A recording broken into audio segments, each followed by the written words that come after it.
मैं आपके लिए गर्मा गर्म चाय लाती हूँ, अदरक वाली। ठीक है, ले आओ। वैसे भी तुम्हारी चाय पीने का तो बहुत मन करता है मुझे। अरे पारुल बेटा, तुम जाने लगी? नाश्ता बना दूँ मैं तुम्हारे लिए? नहीं मम्मी जी, मैं ऑफिस में खा लूँगी। वैसे भी ऑफिस में कहते हैं कि घर का खाना तुम्हें फिट नहीं करता। ठीक है बेटा, जैसे तुम्हारी मर्जी। पारुल, तुमने मेरी घड़ी देखी क्या? अरे, जब टाइम की वैल्यू ही नहीं तो घड़ी क्या करेंगे पहनकर। वैसे भी तुम 20-25 हज़ार ही कमाते हो। एक मैं ही हूँ जो ढंग का कमाती हूँ इस घर में। तुमसे कितनी बार बोला है कि ये 20-25 वाली नौकरी छोड़ दो, कोई ढंग की नौकरी कर लो, लेकिन तुम बस वही गरीबी में पड़े रहना। उसी गरीबी में 20-25 हज़ार कमा लेना, बस जिंदगी भर गरीब ही रहना चाहते हो तुम। अरे पारुल, कभी भी अपने पैसों का घमंड नहीं करना चाहिए। वैसे भी समय की कीमत होती है, पैसों की नहीं। ओ अंकित, प्लीज अभी किताबी ज्ञान अपने पास ही रखो। जब मैं महीने के लास्ट में 1 लाख रुपए कमा के आती हूँ ना, तो फर्क समझ में आता है कि तुम कहाँ 20-25 हज़ार और मैं 1 लाख कमाती हूँ। ठीक है, मैं चलती हूँ अंकित, मेरी बातों को गौर करना। अगर तुम्हें कोई मदद चाहिए तो 50-60 हज़ार की नौकरी मैं दिलवा ही सकती हूँ। भैया, भाभी कितना कुछ सुना देती है आपको, लेकिन आप भाभी को पलटकर कोई जवाब नहीं देते। हाँ बेटा, ऐसे कब तक बर्दाश्त करोगे तुम? उसके मन में जो भी आता है सब सुना देती है तुम्हें। वो तो हमारे परिवार का बड़प्पन है कि पारुल की बातों का कोई यहाँ पर बुरा नहीं मानता। लेकिन कब तक बेटा, कब तक? जब देखो बस पारुल अपने पैसों की धौंस दिखाती रहती है। शायद हमारी चुप्पी पारुल को सह दे रही है। माँ, पापा, आप लोगों को पता है ना, पारुल ने कभी गरीबी नहीं देखी। वो गरीबी में पली ही नहीं है, ऐसो आराम में जी है। इसलिए उसको कुछ भी समझाना या कहना मूर्खता है। उसको तो कुछ समझ में आने वाला नहीं है। मैं तो कुछ ऐसा सोच रहा हूँ कि जो वो देखे और सुने, तब उसको एहसास हो कि परिवार की क्या कीमत होती है। सबसे ज़्यादा महत्व है हमारा परिवार और हमारे रिश्ते। ये तो उसको समझ में अभी नहीं आ रहा है। माँ, मैं बस एक सही मौके के इंतजार में हूँ। जैसा ही वो मौका मुझे मिलता है, मैं पारुल को एहसास करवा दूंगा। अच्छा माँ, अब जाता हूँ मैं। ठीक है बेटा। अंजलि, तू कॉलेज जा रही है? नहीं माँ, मैं आज कॉलेज नहीं जा रही हूँ। मैं घर पर ही पढ़ाई करूँगी, मेरे एग्जाम्स आ रहे हैं। मैं मार्केट जा रही हूँ और कुछ बुक्स लेकर आऊँगी वहाँ से। ठीक है पिंकी, तो आते टाइम दही और पनीर लेके आना। ठीक है माँ। सॉरी मम्मी, मैं पनीर लाना भूल गई।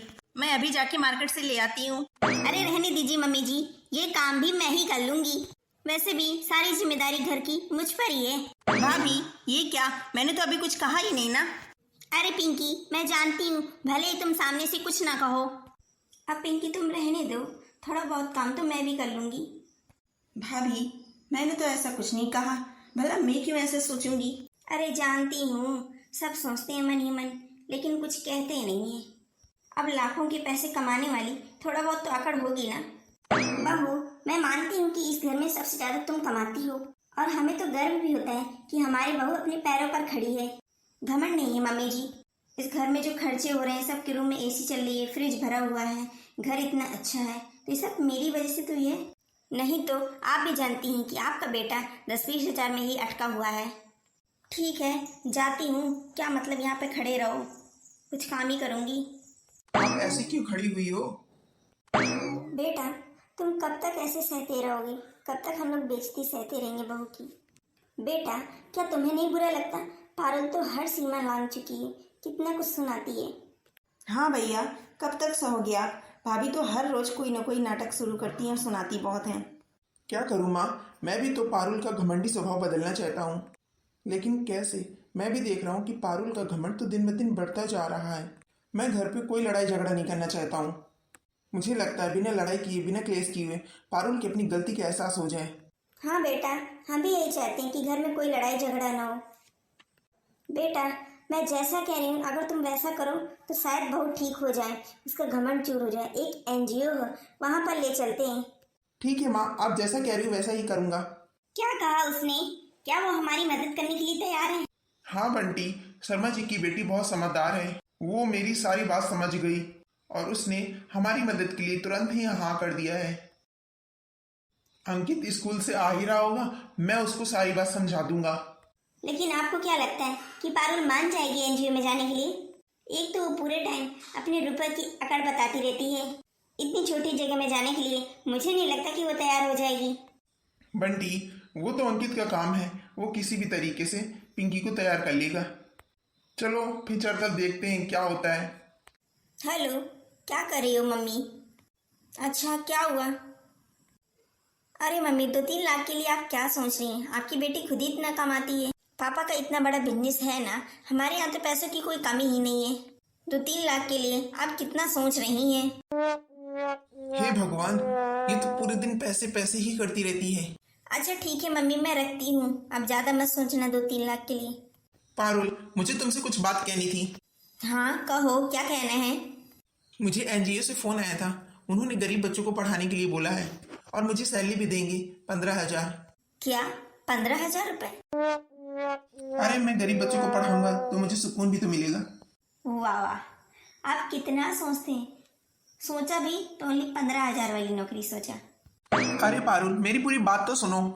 वहाँ एनजीओ में गरीब बच्चों के लिए कुछ प्रोग्राम रखे गए हैं जहाँ पर एक सक्सेसफुल आदमी को बुलाया गया है और मैंने वहाँ पर तुम्हारी खूब तारीफ की तो उन्होंने तुम्हें बुलाने के लिए कहा है। उन्होंने खास करके तुम्हें बुलाया हुआ है, वो सबके सामने तुम्हारा परिचित कराना चाहते हैं, तुम्हें सक्सेसफुल की कहानी बताना चाहते हैं।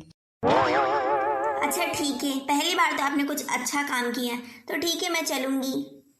पहली बार तो आपने मेरी तारीफ इतनी की होगी तो ठीक है, मैं मना नहीं करूँगी, मैं चलूँगी शाम को। नमस्ते मेन साहब।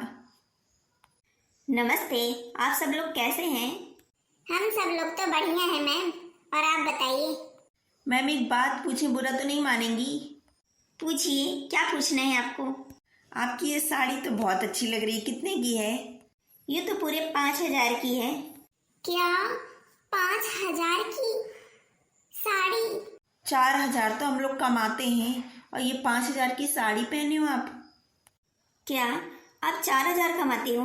क्या होता है 4,000 में? कैसे घर चलाती हैं आप? क्या आप लोग 4,000 कमाती हैं तो खुश हैं? हाँ मेम साहब, हम तो खुश हैं। वैसे भी घर पे पड़े रहते थे फुर्सत, तो आराम से 4,000 कमा के अपने पति का हाथ बटा लेते हैं। अंकित जी तो बहुत लकी हैं कि उनको आप जैसी पत्नी मिली। हाँ, सही कहा तुमने। शादी के बाद तो पत्नियों को बहुत नसीब वाली मानी जाती है। अब यहाँ पर तो अंकित ही खुश नसीब है कि मेरी जैसी पत्नी मिले उन्हें। जब मैं शादी होकर अंकित जी के घर आई ना, तो ज़्यादा कुछ इनके यहाँ व्यवस्था ही नहीं थी। फिर जब मैं आई तब मैंने यहाँ पर बढ़ाया, सब कुछ घर बनवाया। सबके कमरों में तो मैंने एसी लगवा रखी है, खाने में कोई कमी नहीं छोड़ती हूँ। यहाँ तक कि पूरे परिवार का खर्चा मैं ही उठाती हूँ। पूरे परिवार का खर्चा मैं ही उठाती हूँ। नहीं तो अंकित बाबू की इस चिल्लर की कमाई से तो कुछ नहीं होने वाला था। अब 20-30 हजार कमाते हैं अंकित जी, इससे तो घर का खर्च चलने वाला है नहीं। क्या होता है आज के जमाने में 20-30 हजार? ये क्या मैडम जी, हमें तो लगा कि आप दोनों के बीच में बहुत प्यार है। लेकिन यहाँ तो साफ साफ दिख रहा है कि आपको पैसों का बहुत घमंड है। बुरा मत मानिएगा मैडम जी, लेकिन पैसे तो हम भी कमाते हैं। हम पति पत्नी दोनों लोग महीने का 15,000 तो कमा ही लेते हैं, लेकिन प्रेम से रहते हैं, कभी भी किसी की कोई लड़ाई झगड़ा नहीं करते। अरे हम कम कमाएं या ज़्यादा, लेकिन पति के सामने कोई इंसल्ट ना करे, इज्जत होनी चाहिए। माफ़ करिएगा मैडम जी, छोटी मुँह बड़ी बात, लेकिन आप चाहे कितना भी ऊंचाइयों तक चली जाएं, लेकिन पति के बिना यहाँ पर कुछ भी नहीं है। हम तो अंकित बाबू की तरह आपको भी समझते थे कि आप भी बहुत अच्छी हैं, इसलिए आपसे मिलना चाहते थे, लेकिन आपको देखकर तो पता चला कि आपको तो पैसों का बहुत घमंड है। आपसे मिलकर पता चला कि आप पैसों से तो अमीर हो, लेकिन दिल से बहुत गरीब हो। अरे चलो बहनों, ऐसी औरत से बात करने और मिलने का मतलब ही क्या?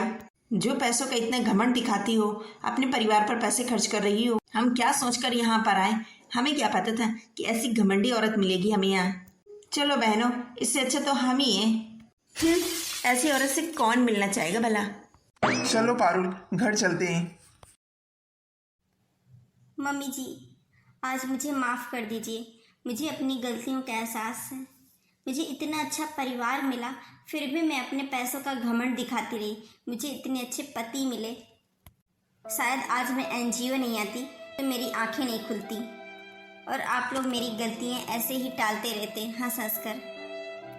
अरे बेटा, तुम्हें अपनी गलतियों का एहसास हो गया है ना, बस इतना बहुत है। मुझे तो बहुत खुशी है कि कम से कम तुम ठीक तो हुई। तो दोस्तों, आप लोग ज़रूर बताइए कमेंट बॉक्स में आपको ये कहानी कैसी लगी।